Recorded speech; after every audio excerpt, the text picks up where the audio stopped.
Oke. Baik, assalamualaikum warahmatullahi wabarakatuh. Salam sejahtera untuk kita semua, sahabat inti pesan. Kali ini saya akan wawancara atau kebetulan ketemu guru HR Indonesia.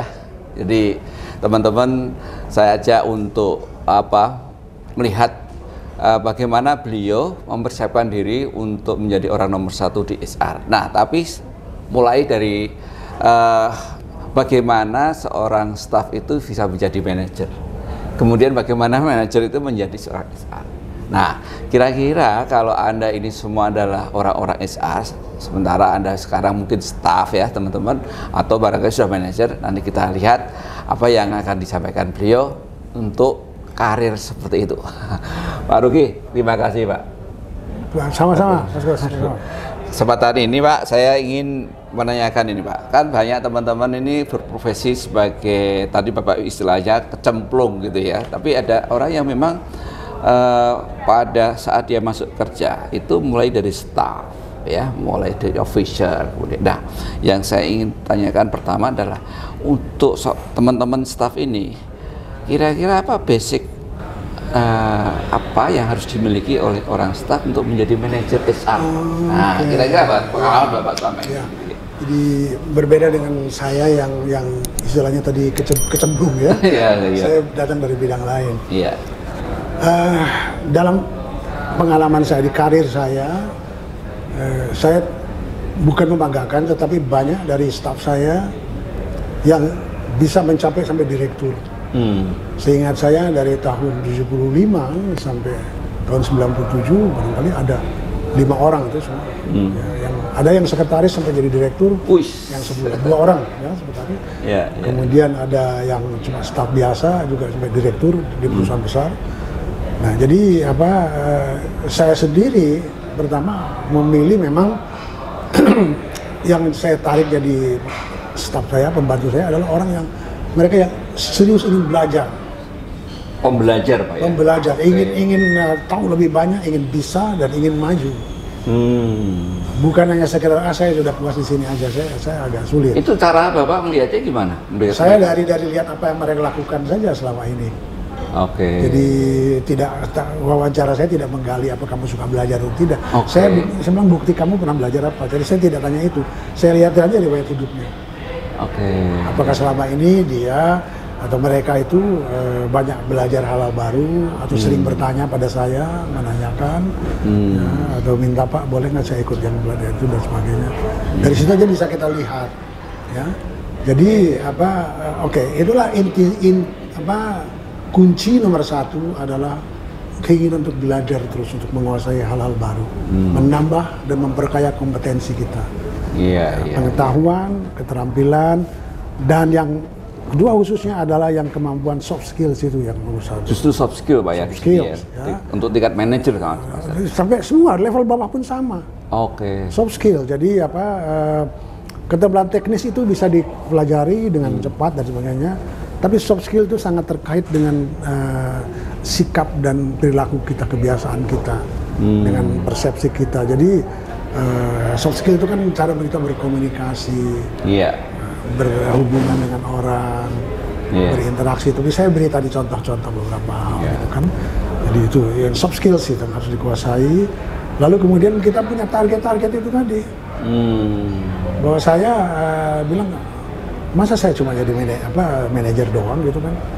Yang tertinggi apa sih? Dia bisa jadi direktur, masa saya tidak bisa gitu. Jadi punya keinginan ya untuk kita mencapai sesuatu ada inspirasi untuk Nah itu sobat, nanti kalau Anda ingin mencapai level manager ketika Anda sekarang staff, itu pengalaman beliau, dia melihat bahwa orang ini pembelajar nggak ya, perilakunya dilihat dari keseharian ya. Keseharian itu lihat, ini seorang direktur melihat staff. Nah, ketika Anda ingin naik menjadi manajer, tadi pesan beliau adalah soft skill. Nah, bagaimana Anda berinteraksi dengan kawan dan atasan. Itu sangat perlu Pak ya. Bawahan, atasan, kalau sudah punya bawahannya itu harus penting sekali. Soft skills itu. Jadi itu untuk tingkat manajer itu kira-kira itu Pak ya. Tingkat staff pun untuk tingkat staff pun itu soft skill sangat penting sekali. Tadi kalau maksud saya kalau untuk dari staff ke manajer itu soft skill sama jadi tadi kompetensi, saya berikan gambar yang kompetensi teknis untuk sampai level manajer pratama, manajer awal, itu sangat besar sekali porsinya. Harus kuasai betul. Jadi yang saya berikan tadi tentang masalah teknis, hukum dan sebagainya itu harus sangat tahu sekali.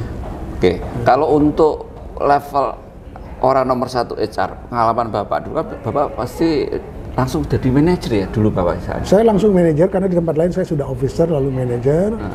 Lalu kemudian ketika menjadi HR director, itu kira-kira Bapak waktu dipilih itu apa ya Pak? Saya dari manajer, saya naik ke general manager dulu. GM personal. Nah kemudian senior manager sama dengan GM. Lalu kemudian saya dipilih oleh bukan itu, jadi saya tidak melamar. Saya tidak pernah melamar bekerja. Saya sejak manajer itu saya naik terus, saya tidak pernah melamar. Saya yang selalu dilamar. Nah, satu hal yang saya tahu mereka lihat bahwa saya itu luas sekali wawasan saya. Itu yang saya bahas tadi. Jadi wawasan jadi saya tidak hanya istilahnya terkungkung gitu ya. Terkungkung dan HR saja. Iya, yang itu hukum saja. Soal teknis, analisis jabatan, tapi saya bicara soal yang luas, bisnis, lalu lingkungan strategik tadi. Dan pergaulan saya sangat luas. Itu selalu inti saya katakan gaul. Gaul artinya dengan profesi, dengan satu profesi dan profesi yang berbeda kita harus. Sehingga kita memperluas wawasan. Maka kadang-kadang kan saya temukan tuh banyak teman yang sampai pensiun itu nggak sampai ke HR director gitu loh Pak. Karena posisinya barangkali ya tadi ya kurang gaul dan mereka tidak punya aspirasi, gitu ya. Lalu kemudian setelah mereka bilang ada pensiun, kita mundur beralih aja ke kehidupan lain gitu kan. Jadi ke saya walaupun saya mundur saya tetap terus konsisten di situ terus. Iya. Kan Bapak itu kan dimulai dari beberapa perusahaan ya dulu ya. Pernah Bapak di industri makanan, kemudian pertama lulus saya dari universitas, saya bekerja di Bandung itu ya ditawarin. Posisi HR director maksud saya? HR director saya mulai HR director saya di industri makanan di Indofood itu. Industri makanan, kemudian di semen, kemudian baru di mobil. Nah, Pak, waktu Bapak melihat, kenapa saya lihat begini Pak, ada orang itu biasanya HR dari sini, kemudian diambil di sini, kemudian diambil di sini gitu ya. Kayak Bapak kan dari itu istilahnya kok bisa ya orang ini dalam monitor seperti itu gimana Pak ya? Maksudnya orang yang tadi dari makanan kok bisa masuk ke artinya diambil oleh organisasi lain, perusahaan lain itu mereka tuh by sekarang itu headhunter gitu atau gimana waktu itu prosesnya Pak? Pada level atas itu kebanyakan headhunter. Ya, jadi ataupun orang yang tidak berperan sebagai headhunter tetapi masih punya hubungan dengan misalnya anggota Dewan Komisaris dari satu perusahaan. Dari misalnya waktu saya di Mercedes begitu. Tapi waktu saya ke Indofood dan ke Semen Cibinong, saya oleh headhunter. Tariknya. Nah, karena mereka bisa melihat, waktu ke Semen Cibinong saya bukan oleh headhunter. Hanya ke Indofood saya oleh headhunter.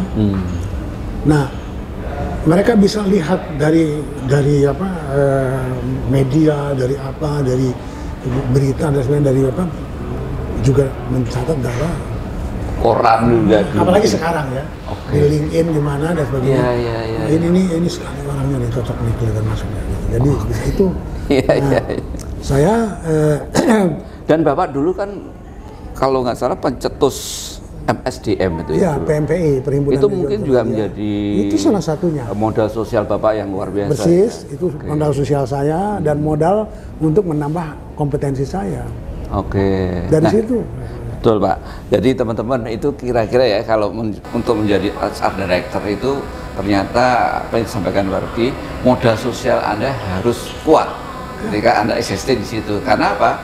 Untuk dicari orang lain itu akan melihat siapa kamu, apa prestasimu, gitu ya. Beliau ini pernah membuat sebuah organisasi ya, SDM di Indonesia, dan itu sangat terkenal sehingga banyak berdampingan dengan menteri ya, dengan di luar negeri.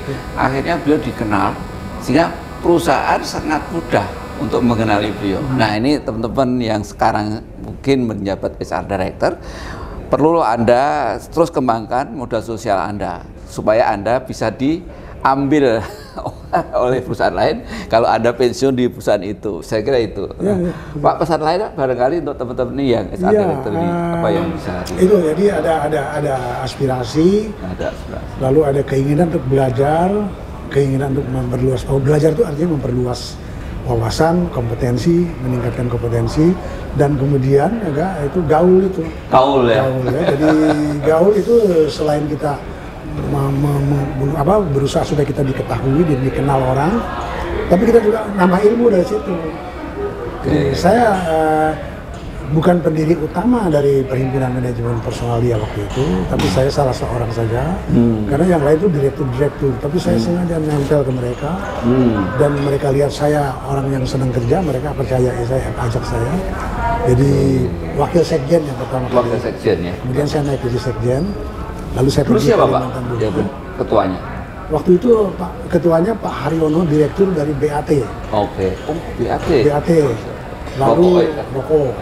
Lalu ada yang Pak Amin Sigi dari Trakindo, lalu tokoh-tokoh lain yang tidak ikut jadi murid malas adalah Pak Direkturnya Unilever, Pak Karmendo Hadi, lalu satu lagi Direktur Bata, Pak siapa namanya, Pak Semampau, itu guru-guru saya semua.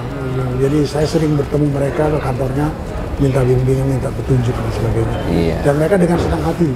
Nah, yang menarik teman-teman ya, ketika beliau itu pensiun dari HR Director, saya ingat sekali Pak, malah nggak pernah libur Pak ya. Karena saya waktu itu usia 65 kalau nggak saya, 66 atau. Saya waktu selesai di Mercedes baru 59 ya? 58 lah. Setelah pensiun 59 itu? Enggak, saya meninggalkan Mercedes-Benz persis masuk 58, saya selesaikan dulu doktor saya 2 tahun, disertasinya. Jadi persis 60 saya mulai terjun. Menjadi konsultan di mana-mana, luar biasa.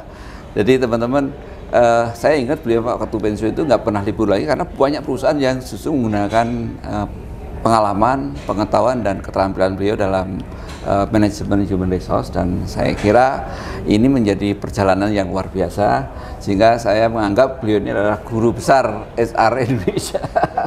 Praktisi. Pak, terima kasih. Ya, terima kasih praktisi. Terima kasih Pak Ruki. Ini sekelumit biar untuk oleh teman-teman di YouTube kami ini. Semoga berkenan, dan kalau Anda ingin sharing, ingin menanyakan apapun, silakan ditulis saja di kolom chat, nanti akan saya sampaikan ke beliau. Terima kasih. Assalamualaikum warahmatullahi wabarakatuh. Waalaikumsalam.